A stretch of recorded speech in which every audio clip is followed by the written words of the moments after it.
amigos do programa Vinhos de Luz, sejam bem-vindos a mais um episódio desse programa semanal aqui da Rede Litoral de Televisão.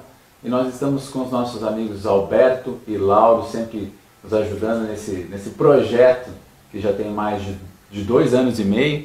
E a gente tem a maior alegria de estar iniciando agora em 2019 também na televisão. Hoje eu tenho um entrevistado que é um amigo meu do coração, pesquisador, estudioso, espírita, Eduardo Burim. Tudo bem, Eduardo? Tudo bem. Olá a todos. Todos estejam bem em suas casas. É mais uma vez uma alegria de estar aqui presente nesse programa, que já está sendo um programa bastante divulgado em todo o litoral e no Brasil, que fala um pouquinho sobre espiritismo, falar um pouquinho sobre religiosidade, enfim, tentar auxiliar o ser humano a se melhorar um pouquinho. É isso aí. E esse é o objetivo para todas as pessoas de todas as religiões.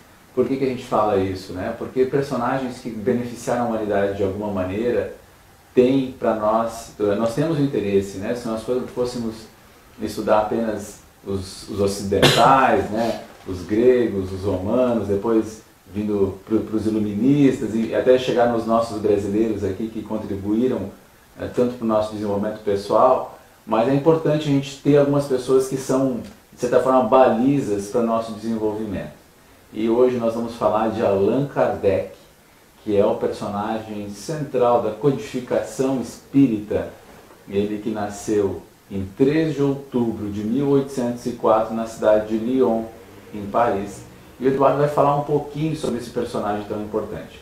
Mas nós também temos admiração por tantos personagens da história humana, seja Mahatma Gandhi, Martin Luther King e tantos outros que estiveram aí encarnados no planeta, Sócrates, Platão, e evidentemente que o maior e incomparável de todos eles, o amigo incondicional, como a gente ouve de Divaldo Franco falar, de nossas vidas, Jesus. Então, nós sempre queremos lembrar que estamos emanados no sentimento de amor e fraternidade proposto por Jesus, mas nós também, ele enviou outros mensageiros ao longo dos tempos, e entre eles está a figura do apóstolo fiel, daquele que trouxe ao mundo, tentou resgatar no mundo o cristianismo primitivo, combater o materialismo que levaria das nossas famílias e das nossas vidas o espírito de continuidade da vida, de validade dos nossos esforços dentro de uma conduta ética e moral que possa valer a pena. É através da sobrevivência da alma e sobretudo da reencarnação que a gente consegue compreender a justiça da vida, a justiça de Deus e também aceitar as dificuldades que a gente acaba experienciando. Então eu queria fazer esse preâmbulo para nós iniciar o nosso bate-papo com o Eduardo sobre Allan Kardec. E ele tem pesquisado uma história não convencional, né, Duda? Na realidade essa pesquisa vem sendo feita por muitos pesquisadores espíritas, estudiosos, especialmente agora que a FEAL, das Casas André Luiz, em São Paulo, eles receberam toda então a documentação, as cartas de Allan Kardec, o material de Allan Kardec, que o Dr. Canuto Abreu, Silvino Canuto Abreu, durante a Segunda Guerra Mundial, foi resgatar, na realidade, em Paris, essa documentação antes da invasão da França pelos alemães. O Dr. Canuto Abreu vai à França, resgata esse material e traz para o Brasil. Esse material ficou guardado durante bastante tempo. E nós tínhamos uma ideia de Allan Kardec, do professor Hippolyte Léon Denis Rivail, que na realidade é o nome verdadeiro dele, utilizando o pseudônimo depois Allan Kardec em suas obras, como um homem sisudo, um homem que não ria, um homem que era extremamente cético, e na realidade essas cartas estão sendo resgatadas, cartas enviadas a médiuns, respostas de perguntas, são muito bonitas. Tem até uma muito interessante que conta sobre um jovem que encontrava-se nas ruas de Paris, e o Kardec recebe uma carta de um médium, tirando as suas dúvidas, como eles faziam, tirar as dúvidas sobre mediunidade, sobre os grupos mediúnicos que se formavam, Paris, Bélgica especialmente, toda a Europa, que foi mais ou menos em 1860, 59, que os grupos começam a se formar de uma forma mais intensa, após o lançamento do livro em 1857, e esse médium perguntando a Kardec, tirando essas dúvidas, e o Kardec diz assim: olha, isso não é o mais importante agora, porque eu encontrei seu filho nas ruas de Paris, ele estava passando dificuldade, eu o trouxe para casa, o alimentei e amanhã nós sairemos juntos para buscar emprego.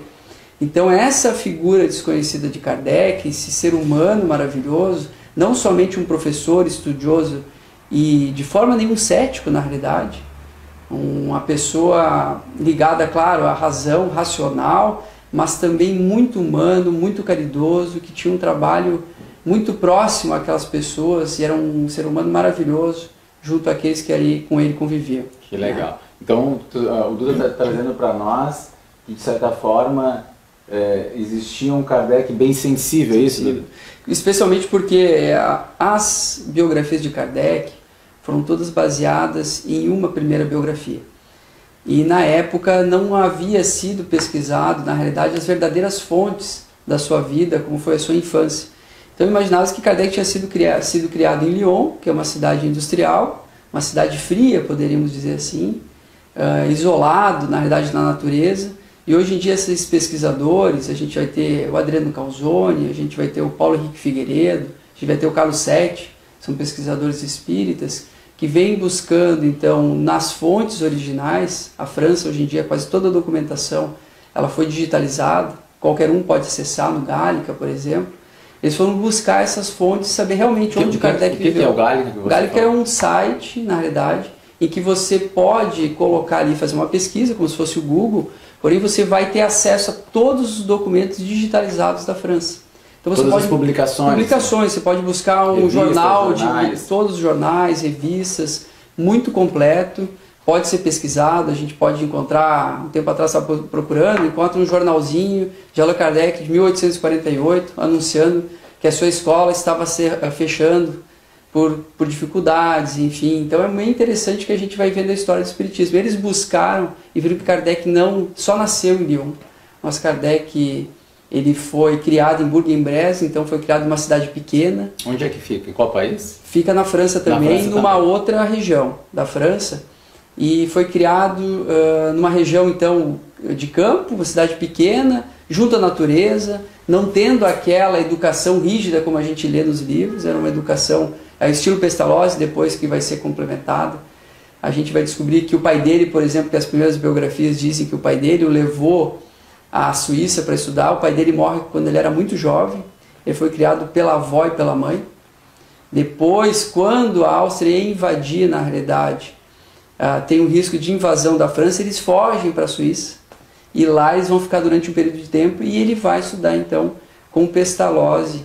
E vai criar, então, uma base educacional totalmente diferente de pensamento, de fundamentos morais que o professor Pestalozzi trazia, para auxiliar, isso já como programado pela espiritualidade, com certeza, para auxiliar depois ao ele entrar em contato com as mesas girantes, a perceber naqueles fenômenos algo além dos fenômenos, e sim como um fundamento moral, como uma base moral dos espíritos, que daria origem ao que nós conhecemos como doutrina espírita, que nada mais é que a reunião dos conhecimentos dos espíritos superiores trazidos, então, pelos médiuns, para que a gente possa ter uma conduta de vida, como o Cris falou, tendo sempre como Jesus, como a base moral, e como o Evangelho, como o guia, o modelo, como o nosso manual, digamos assim, de vida. Vamos falar um pouquinho.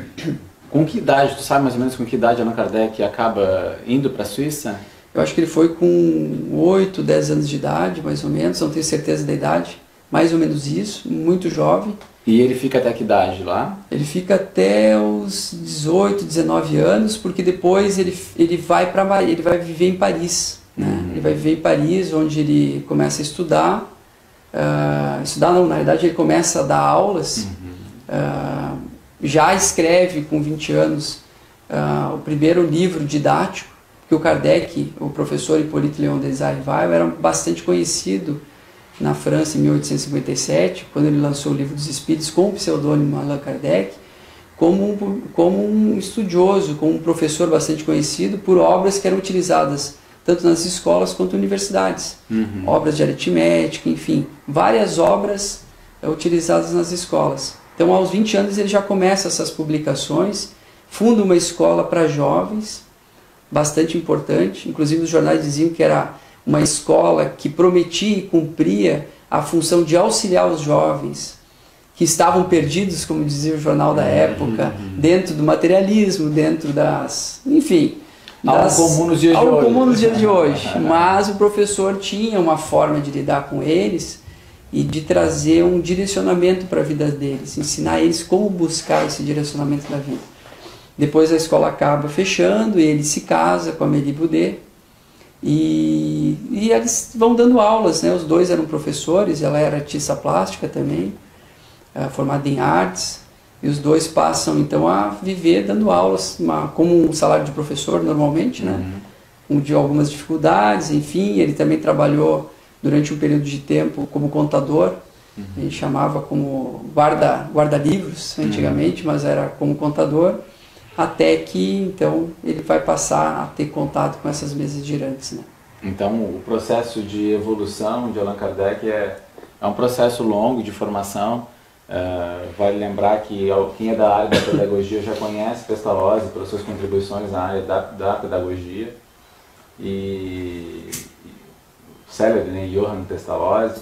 Tem até um outro aluno que sai da escola conhecido no meio pedagógico, que é Frobel, que é também um pedagogo renomado. Então é interessante, né? Nós temos aí uma base de uma escola na Suíça que vai gerar um certo tipo de pensamento, né, renovado, vamos pensar assim. Allan Kardec inicia esse trabalho como professor, mas ele aumenta essa contribuição ao longo do tempo, trazendo um elemento novo para a humanidade, que não é, na verdade, um elemento do ponto de vista dos conteúdos que ele estava trazendo, né? Mas sim sistematizar esse tipo de conhecimento, porque a gente sempre teve ao longo da história as questões místicas, as questões espirituais tratadas de uma forma um pouco mais, vamos dizer assim, com menos importância, né? A gente vê que o advento da ciência dá muita relevância para as contribuições na física, na química, e os aspectos espirituais eles não tinham um método. Então eu queria que tu falasse um pouquinho sobre esse método espírita, esse método científico para o espiritismo. O filme foi bastante interessante, o filme foi lançado Kardec, vai ser colocado o trailer depois do programa. É bastante interessante para mostrar um pouquinho dos bastidores. Ele não tem uma profundidade porque o filme não tem como trazer.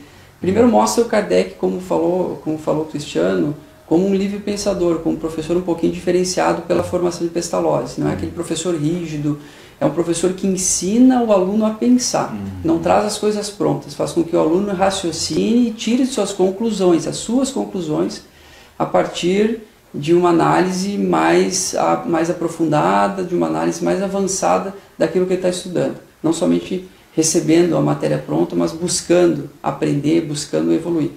E, na realidade, na França, após 1848, nos Estados Unidos, com as irmãs Fox, que a gente não vai se aprofundar, mas em 1853 já existem jornais, que a gente trouxe um da França, jornais que mostram as mesas girantes. O que eram as mesas girantes? Eram fenômenos mediúnicos em que as pessoas se reuniam nos salões de Paris, nas casas, e que sentavam-se ao redor da mesa, em torno de uma mesa, inclusive nos saraus de Paris. Então era um divertimento para todos, sentavam em torno da mesa, colocavam as mãos e a mesa se movimentava, ou utilizando uma cesta de bico, utilizando uma espécie de lousa. O espírito, então, o dito espírito, então, até então, respondia essas questões perguntadas. Primeiro, perguntas fúteis, né, do dia a dia, com algumas pequenas reuniões sérias. E o professor trava conhecimento com essas mesas girantes, na primeira vez, pelo Sr. Fortier, o Sr. Carlotti, que era um vizinho dele, morava bem pertinho da casa dele, e aí vão convidar ele, até aparece no filme também, convidar ele para que ele fosse visitar uma dessas reuniões, e ele disse que aquilo ali eram futilidades, que para ele não havia interesse, mas que ele permaneceria seguindo o seu trabalho. Mais uma vez ele é convidado pelo Sr. Fortier, que era magnetizador. Aí quem quiser pode se aprofundar um pouquinho sobre magnetismo estudando Mesmer. Tem um livro do Paulo Henrique Figueiredo, espírita, que escreve Mesmer sobre o magnetismo animal. A gente não vai entrar aqui, mas quem quiser se aprofundar pode ler esse livro, bastante interessante. Enfim, ele é convidado de novo. Ele vai a uma reunião dessas, em uma casa de uma família conhecida dos seus amigos, e ali ele vai travar o primeiro contato com as mesas girantes. E ele passa como observador na primeira reunião. Mas chama a atenção dele que as perguntas eram respondidas com uma profundidade bastante grande e que havia uma questão moral e havia um conhecimento transcendental. Interessante. Eu vou fazer um parênteses, eu vou pedir para o nosso amigo Lauro passar umas imagens do filme Kardec, eu ia falar Kardec prossegue da Adelina, né, Lida? Do filme que traz de Kardec aos dias de hoje. A gente até exibiu aqui no programa, em episódios passados, mas um pouco do personagem Allan Kardec desse filme, né, trazendo detalhes da sua impressão acerca dos convites que lhe foram feitos para acompanhar as mesas girantes. Então, você pode ficar com algumas imagens aí. Publicado em Paris, em 18 de abril de 1857, o Livro dos Espíritos é o marco inicial de uma nova fase da evolução humana. O Espiritismo baseia-se na solidez deste livro, na credibilidade e sabedoria de suas fontes espirituais, na pureza de sua moral evangélica, nos meios de transmissão mediúnica e na coerência de suas revelações. Além de O Livro dos Espíritos, outras obras básicas compõem a codificação espírita. O Livro dos Médiuns, o Evangelho segundo o Espiritismo, o Céu e o Inferno e a Gênese desenvolvem, aprofundam e consolidam os princípios do Espiritismo. Todos esses princípios, que resultam dos ensinamentos dos Espíritos, foram sistematizados e codificados por Allan Kardec. Hippolyte Léon Denisard Rival, que mais tarde viria a adotar o pseudônimo de Allan Kardec, nasceu na cidade de Lyon, na França, no dia 3 de outubro de 1804. Com a idade de 10 anos, seus pais o enviaram para estudar em Yverdon, na Suíça, onde se localizavam um dos institutos de ensino mais famosos e respeitados em toda a Europa. Fundado pelo educador suíço Johann Pestalozzi, o instituto era uma espécie de escola modelo, admirada pela aristocracia, altas personalidades políticas, científicas, literárias e filantrópicas. Depois de haver concluído seus estudos em Yverdon, Rival tornou-se conceituado mestre, não só em letras como em ciências. Distinguindo-se também como notável pedagogo, publicou diversos livros didáticos e contribuiu com planos e métodos para a reforma do ensino francês. Esta longa experiência pedagógica habilitou o professor Rival para outra tarefa, a codificação do Espiritismo. Aos 65 anos incompletos, vitimado por um aneurisma, Allan Kardec faleceu em sua casa enquanto trabalhava. 31 de março de 1848. Em Huntsville, dos Estados Unidos da América, manifestações de forças inteligentes intervindo no plano físico assinalam o surgimento do Espiritismo através da fenomenologia mediúnica. A seriedade desses acontecimentos teve imensa repercussão até mesmo na Europa. Os fenômenos ocorreram numa tosca cabana, residência da família Fox, adeptos da Igreja Metodista. No primeiro diálogo registrado entre as irmãs Fox e o espírito de um mascate de nome Charles Rosbach, usaram-se letras do alfabeto para a formação de palavras, mediante convenção de que a cada letra corresponderia a determinado número de pancadas. Estava, portanto, descoberto o processo adotado para as comunicações entre os dois mundos. Pode-se dizer que o fenômeno das mesas girantes, que se seguiu aos acontecimentos de Hydesville, preparou o advento do espiritismo, despertando o interesse dos homens de ciência, dentre eles o professor Ribard ou Allan Kardec.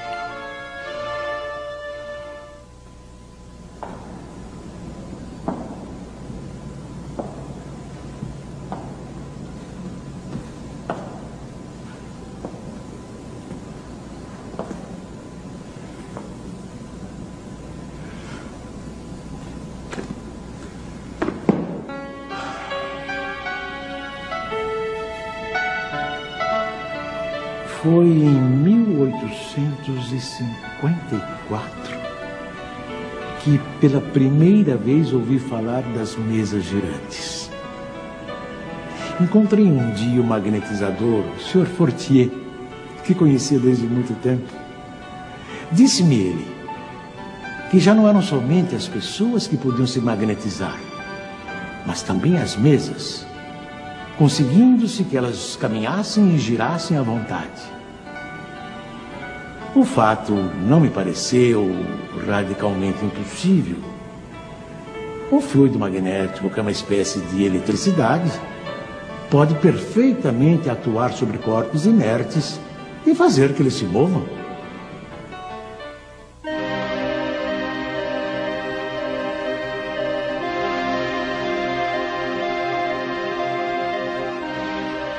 Algum tempo depois, encontrei-me novamente com o Sr. Fortier, que me disse ter um fato muito mais extraordinário.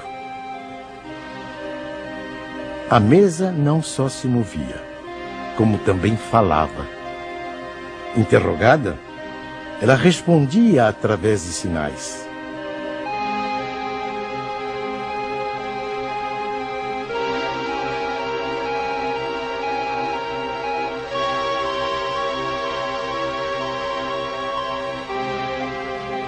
Eu estava, pois, diante de um fato inexplicado, aparentemente contrário às leis da natureza e que a minha razão repelia.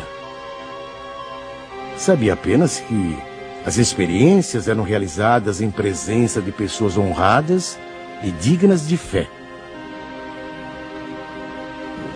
No ano seguinte, o Sr. Carlotti, amigo de 25 anos, me falou dos mesmos fenômenos com entusiasmo.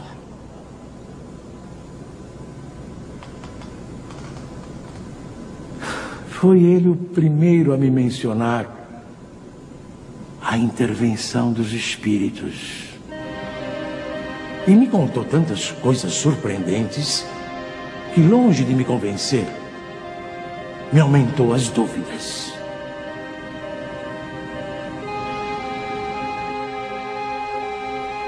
Tempos depois, fui convidado a assistir às experiências que se realizavam em casa da senhora Plenne-Maison. Aceitei imediatamente.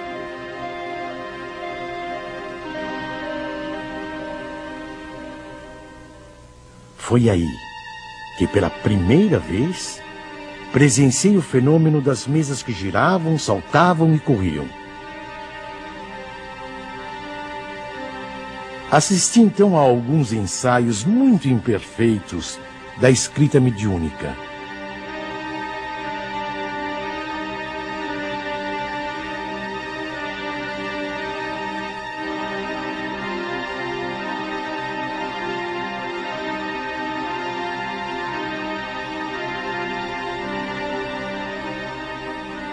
Sem dúvida, havia ali um fato que necessariamente decorria de uma causa.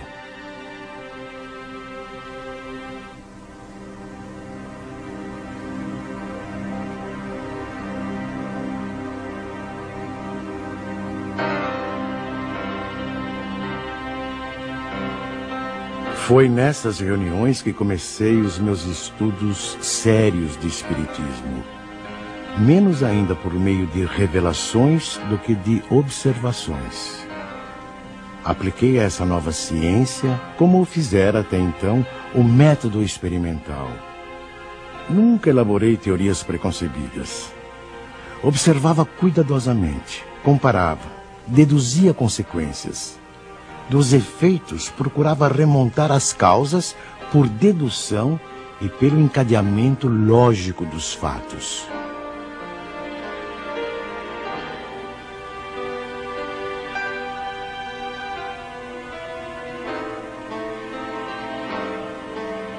Um dos primeiros resultados que colhi das minhas observações foi que os espíritos, nada mais sendo do que a alma dos homens, não possuíam nem a plena sabedoria, nem a ciência integral.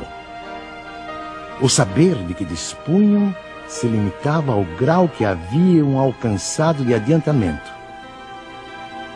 A opinião deles só tinha o valor de uma opinião pessoal.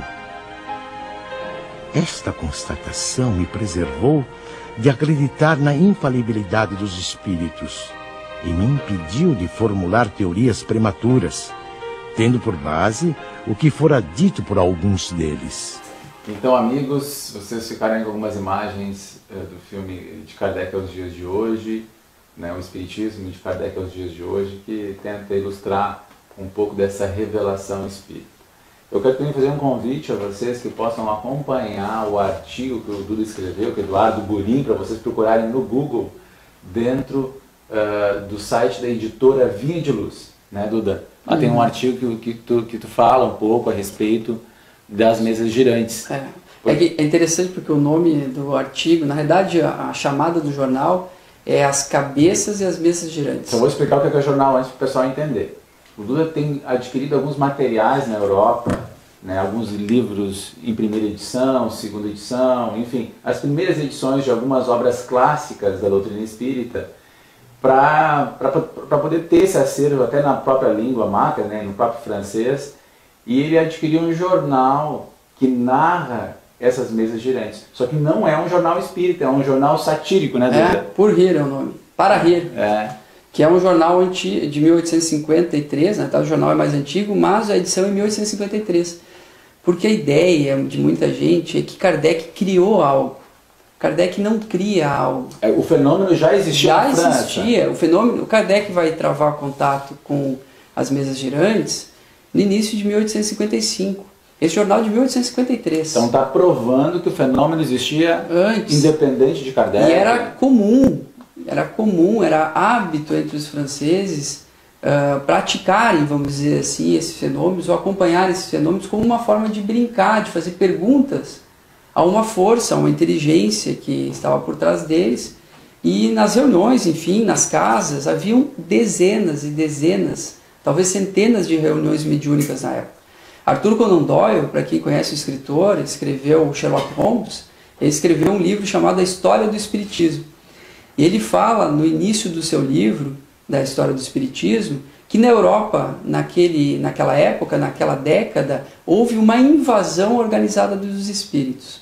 Ele chama assim de invasão organizada, porque tamanho era o número das manifestações mediúnicas que era algo impressionante. Parece que os espíritos todos tinham, parece não, todos foram à França para chamar a atenção dos fenômenos, para que uma pessoa, para que na realidade várias, mas que especialmente Allan Kardec, travasse o contato com eles e codificasse, organizasse esses ensinamentos dos espíritos superiores de uma forma que nós tivéssemos algo sistematizado, organizado, para que a gente tivesse um desenvolvimento de uma nova doutrina cristã, né? Com certeza cristã, mas de uma nova doutrina que a gente pudesse entender, que a gente pudesse compreender e trazer para o nosso dia a dia, para a nossa encarnação, para a nossa vida, enfim. Né?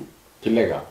Porque daí, a partir dessa noção de que o fenômeno transcende a vida de Allan Kardec, até próprio em Hydesville, nos Estados Unidos, onde também as irmãs Fox vão ter contatos e experiências mediúnicas, entendendo que se tratava já de uma pessoa que havia vivido sobre a Terra, elucidando até um crime, né? E em função da mediunidade dela, uma mediunidade de efeitos físicos, que produzia então os fenômenos de batidas, né, de respostas por batidas, né, uma batida sim, duas não, algo do gênero. Então a gente pôde perceber que esse fenômeno ele foi organizado, orquestrado, para que de fato uma pessoa especial pudesse codificar. Por que codificar, gente? Porque Allan Kardec ele não se considera o autor da doutrina espírita. Ele considera aquela pessoa que foi capaz de reunir, como a gente tem o Código Civil, o Código Penal, que é um compêndio de informações, né, de várias mensagens, de várias estruturas morais. E o Espiritismo vai ter um fim moral, embora ele tenha um aspecto ou uma metodologia científica para a aferição das comunicações, das estruturas, né, dos conteúdos, porque a gente não pode acreditar em tudo que a gente lê sem a gente ter uma base. Então, Allan Kardec vai fornecer essa base de forma bastante segura. Lembrando para quem está nos acompanhando, as 5 obras principais de Allan Kardec são o Livro dos Espíritos, o Livro dos Médiuns, o Evangelho segundo o Espiritismo, talvez a gente possa dizer que o mais importante, né? Porque é aquele que nos conduz por uma realidade melhor, tanto nessa vida quanto nas que estão por vir. E o Céu e o Inferno, ou a Justiça Divina segundo o Espiritismo, e por fim, a Gênese. Então são obras que a gente pode estar adquirindo a um custo muito baixo, tá, gente? Por exemplo, a nossa casa a gente vende a preço de custo. Só para dar uma sugestão para as pessoas que estão nos assistindo de outras casas, as obras básicas que são publicadas pela ID, por exemplo, nós convencionamos, fizemos um processo de convencimento das pessoas, que são obras que precisam ser divulgadas. Então elas chegam, elas são vendidas a R$4 na nossa casa. Se eu não me engano, até prejuízo dá. Por quê? E outras pessoas que podem contribuir vão lá e compram, né, dezenas de evangelhos para as pessoas levarem depois do atendimento fraterno, em alguma situação, porque são obras que esclarecem, dão sentido para as vidas. A gente tem que entender que essas obras preservam as pessoas e evitam que as pessoas cometam suicídio, ajudam no resgate e na superação da depressão, e principalmente dão sentido, uma alegria de viver, de estar aqui, de saber que a gente não foi preterido por Deus, de que a gente não passou certos trabalhos por acaso, que nós somos herdeiros de nós mesmos. Então a gente para também de ter o vitimismo que pode gerar um prejuízo até para nossas relações familiares, culpar sempre os nossos familiares pelos problemas que nós passamos. A gente reencarnou no ambiente necessário para a nossa evolução e determinado por nós, né, Duda? Eu acho que essa é a grande sacada de Kardec, vamos dizer assim. Porque um outro espírito com uma capacidade intelectual poderia ter organizado da mesma forma. Mas aí que a gente está vendo agora nessas novas pesquisas que não se trata somente do espírito ter uma capacidade intelectual, mas tem que ter uma capacidade moral e um sentimento. Porque ele observa nesses fenômenos a forma de auxiliar as pessoas a sair daquele ambiente materialista em que eles viviam. De auxiliar as pessoas a lidarem com as suas dores, a lidarem com as suas dificuldades, com a perda de entes queridos, provando a imortalidade. Então é um espírito extremamente sensível à dor humana. Kardec foi talvez um dos espíritos mais sensíveis à dor humana, depois de Jesus, a gente pode dizer assim, na questão de reviver os ensinamentos de Cristo, porque ele vai trazer esses ensinamentos para o auxílio. Não para ganhar nada. Kardec não cria nada, como disse Cristiano, nunca ganhou dinheiro com as obras, todos eram reinvestidos, ele gastava mais do que ele produzia, ele tinha revista espírita, ele respondia, ele auxiliava, milhares e milhares e milhares de páginas que ele deve ter escrito ao longo dos mais ou menos 15 anos em que ele trabalhou, e foram, né, o Cristiano falou das 5 obras, mas se a gente somar todas as obras que Kardec produziu, contando a revista espírita, que era uma revista mensal, dá mais ou menos 30 obras, quase 30 obras. Então ele trabalhou incessantemente, visando somente as questões morais e visando somente, na realidade, auxiliar o ser humano a sair daquela situação difícil que se encontra. Isso é muito legal, né? Porque tu me mostraste uma vez, né, que Allan Kardec teve tipo discussões até com o Espírito da Verdade sobre alguns temas, né? Lázaro. Até pra gente, porque nós temos um certo entendimento, né, de que o Espírito da Verdade não é Jesus, né? Não. Que é João Batista, né? Praticamente... O Espírito de Verdade, para quem não sabe, era o espírito que respondia no Livro dos Espíritos, a primeira obra. Kardec fazia a pergunta e o Espírito de Verdade respondia. Além de outros espíritos que participam da codificação. Exato. Vai ter Napoleão, Hahnemann, Santo Agostinho, São Vicente de Paulo, enfim, vários outros. Mas, continuando do Espírito. E é interessante porque, assim, o Espírito da Verdade ele é prometido por Jesus no Evangelho de João, né? Então, se aguardava um Consolador prometido, né, que seria o Espírito da Verdade, que estabeleceria certas coisas, diria o que Jesus não pôde dizer. E esse Espírito da Verdade se comunica através, né, de uma médium com Allan Kardec. Allan Kardec tem, nesses documentos vão aparecer conversas, às vezes, porque Kardec passa por dificuldades, gente. Eu gosto muito de bater nesse ponto, gente, porque ser um trabalhador cristão, não importa a esfera, se na esfera da família, na esfera da nossa comunidade, ou como Allan Kardec para a humanidade inteira, não nos dá privilégios, né? Nem Jesus teve privilégios por ser enviado de Deus, né? Então a gente tem que romper isso para a gente não ficar triste e saber que as dificuldades fazem parte do nosso processo de desenvolvimento. Então o Espírito da Verdade está consolidando a promessa de Jesus que viria um outro Consolador. E para nós, a gente acredita em três Consoladores essenciais, pelo menos para a nossa sociedade, para a nossa civilização ocidental, né, que pode representar evidentemente para o mundo todo uma contribuição, através então de Moisés trazendo a lei, de Jesus, a mais importante, trazendo o amor, e a revelação coletiva do Espiritismo trazendo a verdade, que para nós é interessante ressaltar qual é. E aí eu vou fazer aqui já a frase do Chico para dizer um pouquinho sobre essa verdade essencial que a doutrina espírita vem trazer. Então, vou trazer a frase do Chico dessa semana, do nosso querido Chico Xavier, e ele vai dizer assim: se Allan Kardec tivesse escrito que fora do Espiritismo não há salvação, eu teria ido por outro caminho. Graças a Deus, ele escreveu: fora da caridade, ou seja, fora do amor, não há salvação. Então, se nós temos na figura de Paulo o rompimento de uma religião étnica, de uma religião que deixa de ser racial e passa a ser uma religião da humanidade, no momento que eu me declaro, no momento que eu tenho fé, né, essa dicotomia entre a fé e a lei, na verdade, nunca entre a fé e as obras, né, que Paulo provoca, Allan Kardec vai mais longe. Ele vai dizer que fora do amor, fora da caridade não tem salvação. Ou seja, não adianta eu professar, eu ter uma certa... estar convencido de uma certa verdade. Eu preciso fazer da caridade, ter na caridade uma conduta para que eu possa de fato ascender espiritualmente. E isso dá acesso a qualquer pessoa, em qualquer parte do globo, né, seja no plano material ou no plano espiritual, de evoluir, sem prejuízo de ninguém. Porque senão a gente estaria, mais uma vez, gerando privilégio para algumas pessoas que resolveram acreditar numa pauta ou noutra. Né, Duda?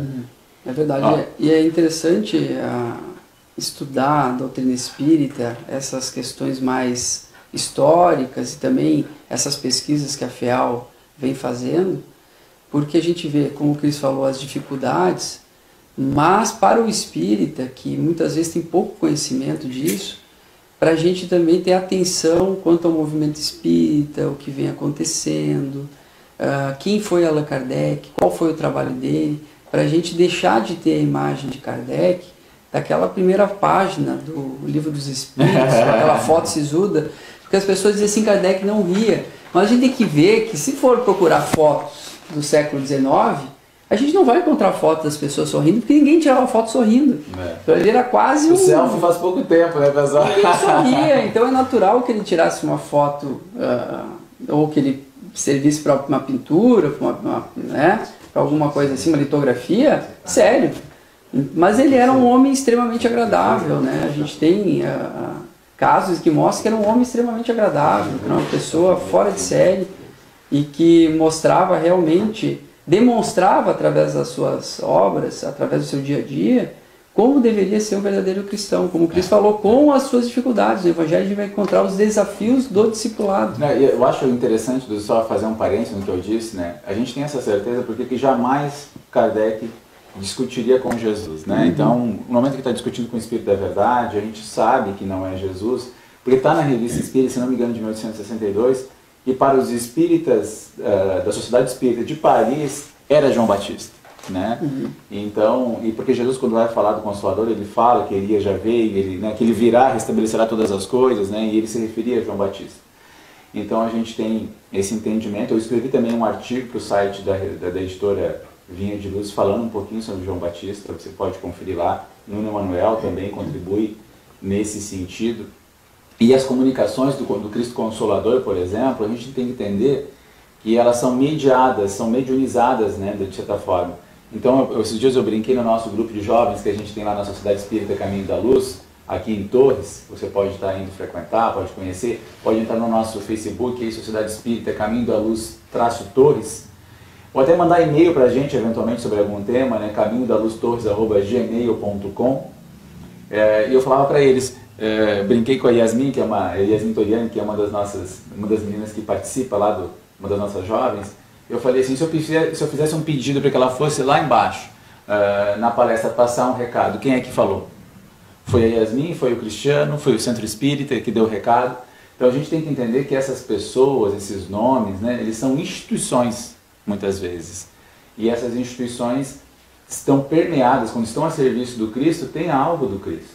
Então, quando o Alexandre, por exemplo, o benfeitor Alexandre fala no livro Missionários da Luz, em nome do Espírito da Verdade, falando do Espírito da Verdade, né, que é o Senhor, é evidente que João Batista está permeado das ordens de Jesus Cristo para o planeta Terra.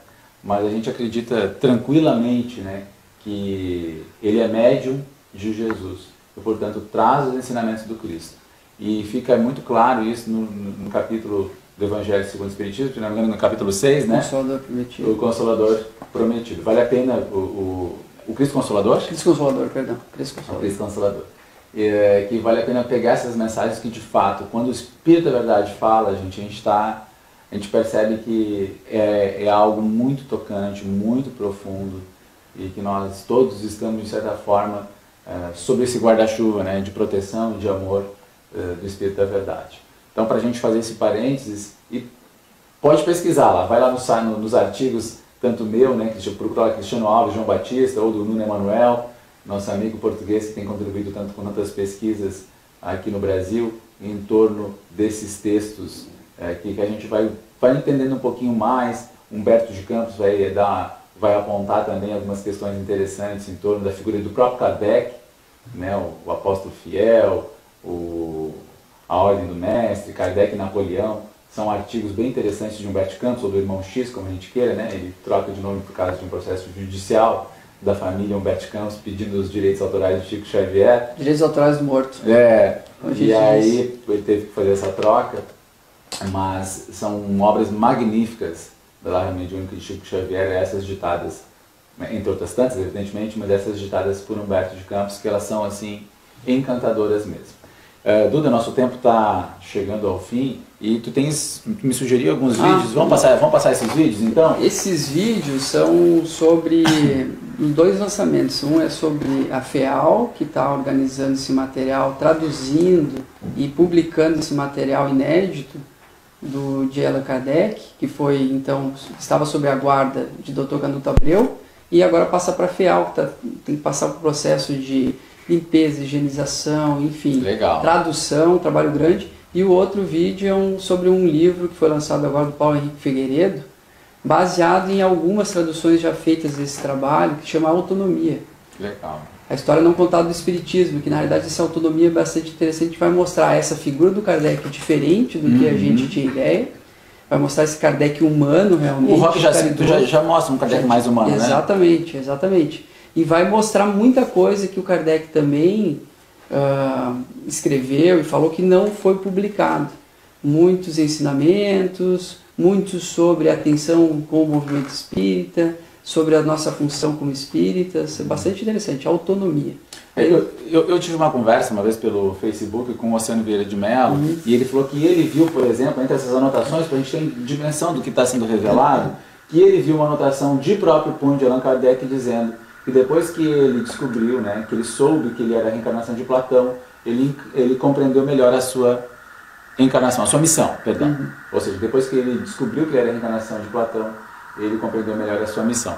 Então isso dá uma dimensão de quem é Allan Kardec, né? E de quem é Allan Kardec é bem interessante. O Chico, né? O Chico vai visitar, não sei se dá tempo para contar rapidinho.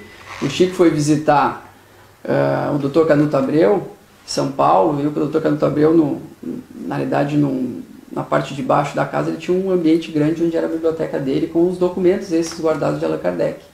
Muitos foram queimados após a morte dele, mas esse ele tinha costurado a couro, porque ele sabia que esses documentos deveriam ser guardados, ele sabia que não iam conseguir destruir eles. E o Chico foi buscar um documento que ele queria ver essa página dizendo que Kardec era Platão. E ele chega com a doutora Marlene Nobre de bracinho dado e chega assim, diz: Canuto, como é que a gente vai, eu queria ver um documento. Ele fala: mas tem tanta coisa aqui, como é que a gente vai achar? E ele: não, é fácil de achar. Aí ele começa com o dedinho: tá aqui nessa caixinha.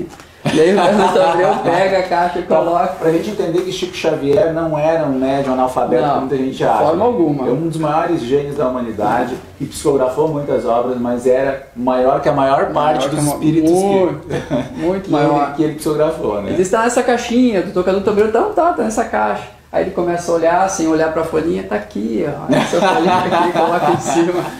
E mostrando essa página que o Cristiano falou, dizendo que os espíritos dizendo, o Espírito de Verdade dizendo, na verdade, que o Kardec havia sido Platão na outra encarnação. E para nós, depois, agora reencarnado como Chico. Então ele só estava buscando um documento que era dele, que ele sabia onde é que estava. É verdade. Nada além disso. Gente, vamos ficar com esses dois vídeos, tá? O primeiro falando sobre esse trabalho de recuperação desses documentos de Allan Kardec, e depois você, na sequência, já fica com o vídeo sobre o lançamento do livro Autonomia. Sempre que uma luz se acende, as trevas trabalham para que ela se apague. Foi assim com o cristianismo, que a partir do ano de 325 d.C. passa a ser destruído pelos sucessivos concílios da Igreja. Mas Jesus sabia do processo de destruição que se daria e prometeu o Consolador, que nos faria lembrar de sua doutrina. Aquele Consolador, o Espírito de Verdade, a quem o Pai enviará em meu nome, esse vos ensinará todas as coisas e vos fará lembrar de tudo quanto eu vos tenho dito. Não seria diferente com o Espiritismo. As trevas também trabalharam para destruir a doutrina espírita. Assim que Kardec partiu para a espiritualidade, grupos com interesses totalmente diferentes daqueles que tivera Kardec passaram a atuar na desconstrução da doutrina espírita. Mas Kardec antecipou a destruição do espiritismo e a importância da sua correspondência para que as coisas sejam recolocadas em seus devidos lugares. Não temos outro mérito senão o de possuir, por nossa posição excepcional, documentos que não estão na posse de ninguém e que se acham ao abrigo de quaisquer eventualidades. Que, estando o Espiritismo sendo chamado a desempenhar um grande papel na história, importa que seu papel não seja desnaturado e opor uma história autêntica às histórias apócrifas que o interesse pessoal poderia engendrar. Quando aparecerá, não será tão cedo. Um pouco antes da Segunda Guerra Mundial, o Dr. Silvino Canuto Abreu trouxe para o Brasil os documentos citados por Kardec. Nesta época, Chico Xavier estava começando seu trabalho de amor e Dr. Canuto pediu ao médium mineiro que consultasse Emmanuel sobre o destino que deveria ser dado aos documentos kardecianos. Emmanuel orientou. Não estamos credenciados a indicar, por enquanto, outro abrigo para a sublime herança que não seja o seu coração de discípulo fiel, porque o mundo ainda conhecerá vasto incêndio de paixão e de dor, necessários à purificação dos novos caminhos. Os tempos são chegados e a FEAL está com a guarda destes documentos que precisam ser recuperados, traduzidos e divulgados a toda a humanidade. E você é chamado a colaborar com essa obra. Faça já sua doação para este projeto de luz e eternize seu nome na restauração do cristianismo primitivo e do Consolador prometido.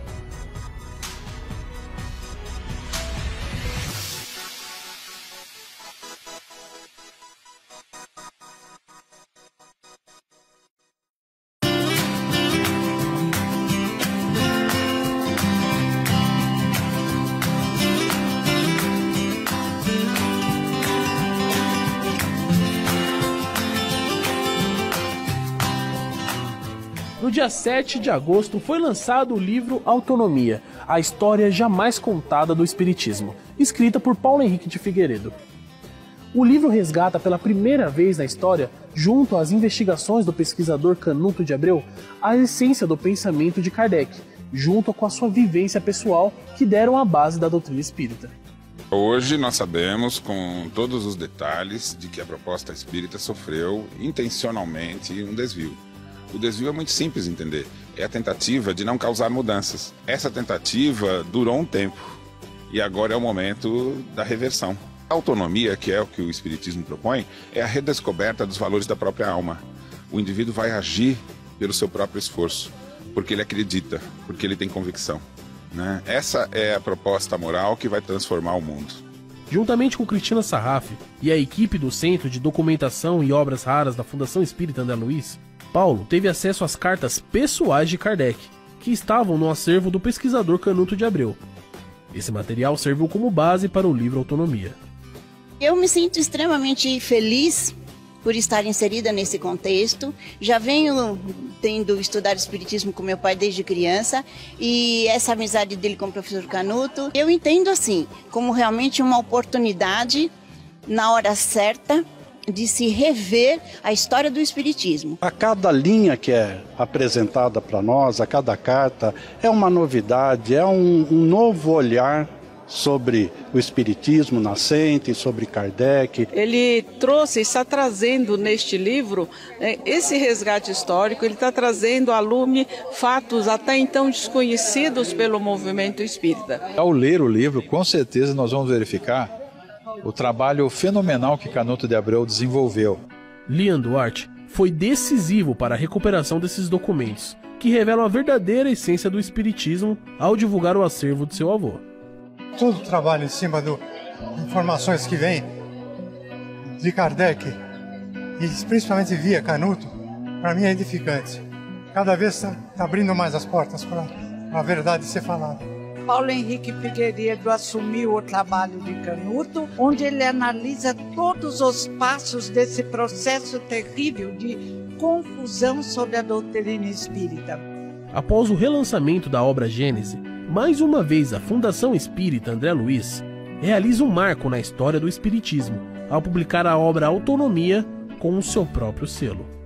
Dentro do nosso objetivo, da Fundação Espírita André Luiz, que é a divulgação, quando a gente se depara com eventos como o de hoje, de virar à tona um livro, mais um filho com selo FEAL, tratando do Espiritismo e desse jeito tão profundo como a gente está vendo hoje, para nós é uma satisfação. O grande compromisso do Espiritismo, a sua missão efetivamente é a verdade. O trabalho do Paulo Henrique a gente já acompanha de longa data, é um trabalho de equipe, é uma pesquisa exaustiva. O espírita que não sabia disso, das coisas até agora, vai tomar conhecimento de tudo isso que aconteceu. E é muito bom, porque isso nos dá até um fortalecimento na nossa fé, na nossa crença nisso aí tudo. Mais gratificante para mim é o fato de que a cada passo nessa busca aqui, nós fomos envolvidos por emoção. A emoção de ver um Kardec que a gente não conhecia. Este livro é a oportunidade de levar essa emoção aos milhares e milhares de espíritas que se dedicam a compreender o Espiritismo em toda a sua profundidade.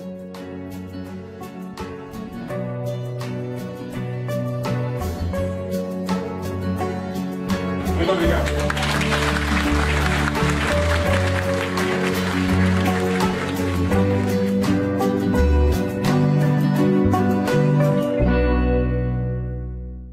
Então vocês acompanharam aí um pouco desse movimento importante da doutrina espírita, trazendo novos documentos, quem sabe aí novas contribuições para que a gente possa entender melhor esse período histórico, também um pouco mais da missão de Allan Kardec. Hoje nós comemoramos, nesse mês de outubro, mesmo que o programa possa ser reprisado depois, mas no mês de outubro, todos os anos, a gente comemora o nascimento de Allan Kardec, lá em Lyon, na França.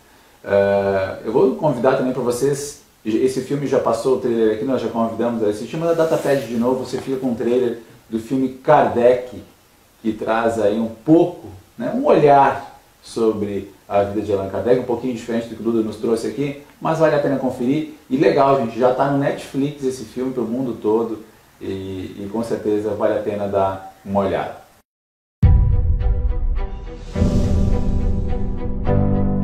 Em toda Paris, as pessoas estão enlouquecidas com essas mesas. O desespero desse mundo sombrio, só isso poderia explicar a crença em almas de outros mundos. Vamos acabar com essa farsa.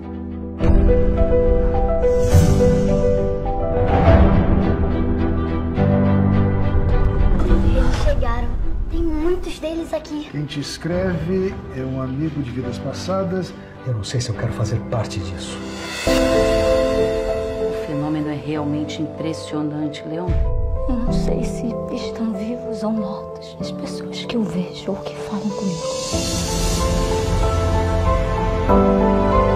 O que eu preciso é de um método, critérios científicos, racionais. Fiz a mesma pergunta para diferentes médiums. Se a resposta fosse a mesma, deveríamos assumir que vem da mesma origem.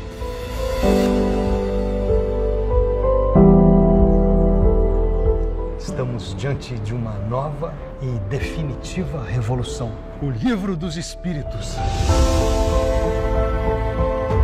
Um brinde.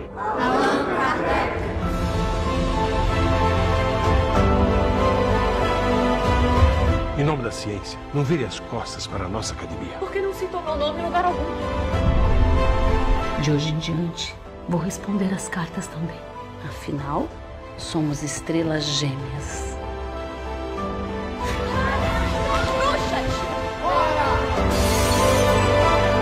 Talvez tudo isso seja fruto da minha vaidade. Esse não é o homem com quem me casei. A fé inabalável é aquela capaz de enfrentar sem temor a razão. Essa é a mais pura verdade.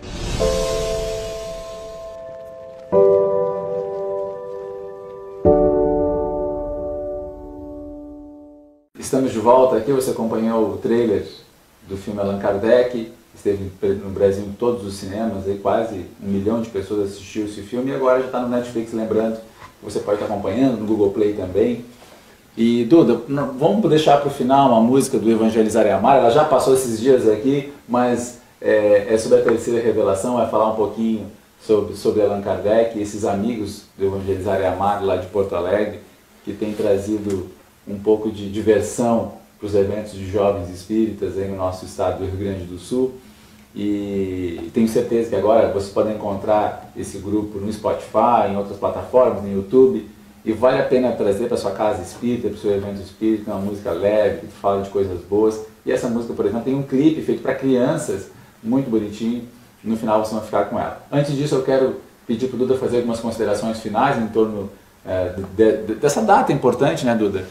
É uma data para nós significativa, porque a figura de Allan Kardec é uma figura muito importante, como disse o Cristiano, Jesus em primeiro lugar sempre na doutrina espírita, mas Kardec foi um espírito, é um espírito amado por nós, principalmente por ter tomado essa tarefa para si de uma forma tão bonita, de uma forma tão dedicada, né, entregando a sua vida, consumindo a sua saúde no trabalho. Kardec desencarna de tanto trabalhar na realidade, escrevendo perto daquele gás que saía das lamparinas, e um trabalho incessante, trabalhando, dormindo poucas horas, sendo atacado, né, vilipendiado, abandonado pelos amigos, traído por muitos, mas sempre acompanhado dos bons espíritos. Porque essa obra não é uma obra do Kardec, é uma obra de Jesus, que a gente tem que recordar sempre disso, uma obra de Jesus, mas com carinho imenso por esse Espírito que nos trouxe essa possibilidade de construirmos esse mundo melhor através dessa doutrina maravilhosa que a gente abraça, ainda com muitas falhas, muitas dificuldades, mas de coração. Isso que é fundamental. E aí, para falar um pouquinho desse coração que abraça essa doutrina, eu quero ler uma frase de Kardec que resume um pouco dessa contribuição para o nosso desenvolvimento, né? Ele traduz para a nossa realidade certas demandas que são vamos dizer, antigamente a gente tinha que buscar o sacerdote para poder ascender espiritualmente, né, Duda? Faz parte do desenvolvimento da humanidade. E aí tem uma frase dele que eu gostei, que a gente estava pesquisando, que diz assim: Deus pôs no fundo do vosso coração uma sentinela vigilante que se chama consciência. Ouvia que ela só dará bons conselhos. Allan Kardec. Então, para ilustrar um pouquinho desse compromisso de Kardec com a evolução de cada ser humano aqui na Terra, e nós temos certeza que o mundo vai ser um lugar cada vez melhor a partir de contribuições como essa que nos deixou o nosso insigne, né? Insigne codificador. Duda, obrigado pelo teu tempo. Agradecido pela oportunidade. Uma brecha na agenda dele aqui. A gente não conseguiu falar, a gente teria muitos programas para esgotar sobre esses novos acontecimentos, as novas informações, mas fica a dica do pessoal pesquisar, do espírito especialmente, ler, estudar, se atualizar da história, porque é muito importante para a gente conhecer o movimento, entender o que está acontecendo hoje e a gente dar um rumo correto, um rumo que Kardec esperava da nossa doutrina, do nosso trabalho, enfim. Que legal. Vamos fazer outros programas então, Duda, já está convidado, já está para a gente falar um pouquinho mais da contribuição dessas novas informações acerca de Allan Kardec. Lembrando sempre, a caridade é o eixo monumental das nossas vidas para que a gente possa ascender espiritualmente. Que Jesus nos ampare, nos abençoe. Você está assistindo aí no celular, está em casa, está no trabalho, enfim, onde você estiver assistindo esse programa, a gente pede para os benfeitores espirituais que o seu anjo da guarda, todos nós temos um anjo da guarda, possa te abençoar, te amparar e te atender em tuas demandas, para que, enfim, de todas as formas possíveis, você possa estar bem para poder fazer ainda mais bem às pessoas à sua volta. Que Jesus nos abençoe e até o próximo programa. Tchau, tchau.